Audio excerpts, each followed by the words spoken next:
Yo tout le monde, j'espère que vous allez bien. Aujourd'hui, on se retrouve pour une toute nouvelle vidéo, les gars, un peu inhabituelle, comme vous pouvez le voir, c'est les meilleures anecdotes des abonnés. En tout cas, j'espère que la vidéo vous plaira. N'hésitez pas à mettre un petit pouce bleu, à vous abonner et à mettre un petit commentaire si la vidéo vous a plu. Et n'hésitez pas à me dire quelle est la meilleure anecdote dans le chat.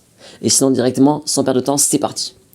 Donc, cette première anecdote vient de Tonnant. Donc, avant de commencer, les gars, je vais aussi vous préciser que je lis tout à la première personne, c'est-à-dire je vais tout dire comme si c'était moi qui l'avais vécu. Alors, mais les gars, c'est pas moi qui l'ai vécu, ok? Donc c'est parti avec Tonnant, donc toutes les chaînes de description. Donc c'était pendant mes vacances d'été 2022. On était moi et ma famille chez des amis qui chaque année nous invitaient chez eux pour une semaine. Jusque-là, rien d'exceptionnel. Au début de la semaine, tout se passe bien. Il faut savoir qu'on est à l'océan et qu'un skatepark se trouve à proximité, 5 à 10 minutes de marche. Étant un pratiquant de trottinette freestyle, j'aimais bien m'y rendre pour pratiquer. Il faut aussi savoir que j'y vais avec une sacoche contenant mon téléphone. On est donc mercredi, 3 jours depuis notre arrivée, et je m'y rends avec ma sacoche. Je la pose à un endroit habituel où tout le monde pose ses affaires. Vous commencez donc à comprendre ce qui va se passer. Étant prudent, je vérifie toutes les 10-15 minutes pour voir si je me suis pas fait voler. Je finis ma session au bout de 3 heures et je vais chercher ma sacoche, mais là, je ne la trouve pas. Je demande à un pote et on se met à chercher partout pour voir si je l'avais pas mise autre part ou quelqu'un l'avait confondue et l'avait posée autre part. Mais on ne la trouve nulle part. On tente donc d'appeler mon numéro pour tenter d'entendre la sonnerie, mais là encore une fois, aucun son n'est entendu. C'est là que je me fais à l'idée qu'on m'a volé ma sacoche avec mon téléphone dedans. Il s'agit d'un Samsung A12, donc pas un téléphone d'une forte valeur, 178 euros. Je rentre chez moi et avec mon père on désactive mon téléphone à distance et on supprime aussi les données à distance et on désactive ma carte SIM parce que je précise que le voleur avait accès à ma chaîne YouTube. Mais rien ne s'est passé jusqu'à ce qu'un jour la police municipale nous appelle en disant qu'ils ont retrouvé le téléphone et la sacoche. On se rend au commissariat et le policier nous explique qu'une personne est venue déposer la sacoche qui soi-disant été trouvée. Il nous explique que les voleurs font souvent ça quand ils volent quelque chose et qu'au final ils se rendent compte que la valeur est plutôt basse dans ce qu'il y a dans un sac, sacoche, etc.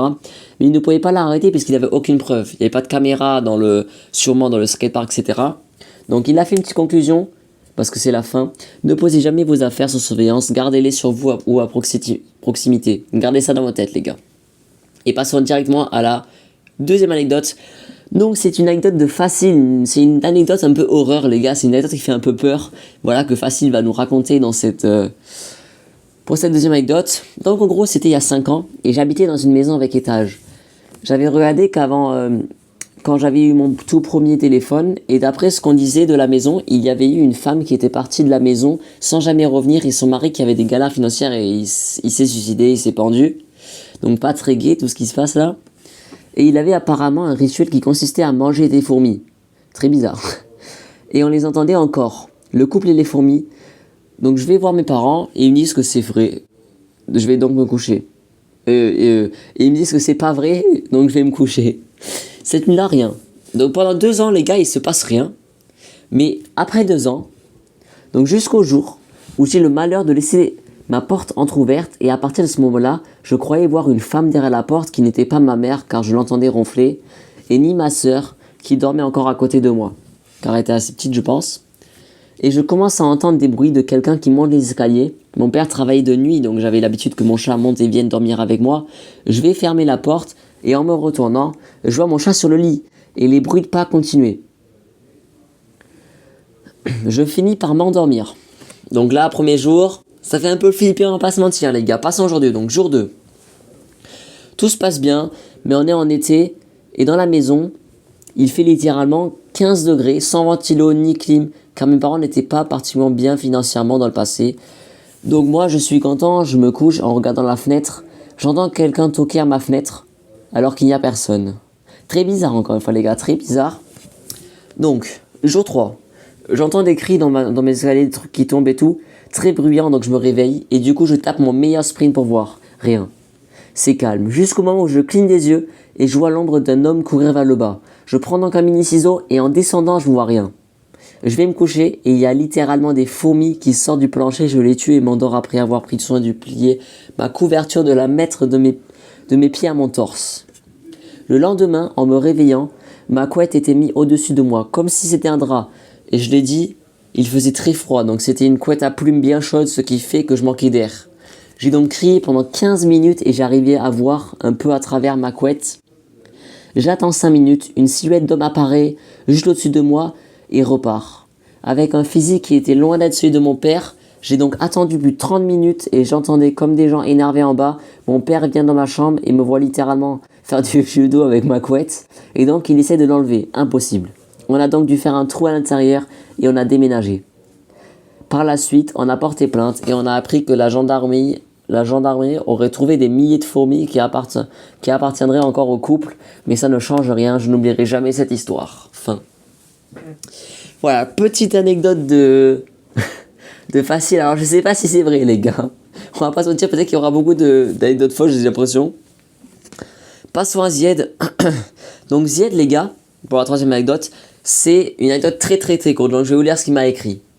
Yo, alors j'ai une anecdote déjà en fait ma classe était très turbulente. Du coup elle parlait beaucoup en cours et carrément parfois à cause on perd 1 heure à cause des classes parce qu'ils parlaient beaucoup. Et un jour, la porte était fermée et certains ont décidé de mettre une table devant la chaise pour empêcher une table devant la porte pour empêcher la prof de venir. Et bien sûr, il y avait des élèves contre la porte. Enfin, voilà, mini anecdote les gars, mini anecdote de Zied qui nous a raconté. Passons directement à cette 4e anecdote. Donc cette 4e et dernière anecdote les gars vient de Ethan. Ethan vous le connaissez, un petit blagueur sur les lives. Voilà, une petite, je crois qu'il nous a fait une petite anecdote les gars pour rigoler. Vous allez voir, c'est assez drôle. Il y a 1 mois, je me réveille dans mon lit et il y a de la lave au sol. Mais bah les couilles, je vole. Puis je vais dans la cuisine pour prendre mon petit déj et je vois un crocodile habillé en Lacoste et une girafe avec la voix de FMBS. Du coup je vais chercher ma pépénée dans mon frigo et du coup je leur jette dessus. Mais après je vois un chien à 15 têtes, du coup je vais chercher mon lance-flamme et il meurt. Anecdote 101% vrai. J'allais prendre ma Ferrari, mais j'ai vu FMBS, le mécanicien en train de réparer ma voiture. Je suis allé chercher le crâne à Zizou, mais il s'était enfui. Je continue la journée, je vais à l'aéroport, puis je devais faire Terre-Mars, et je vois Poutine, je le check, et je continue.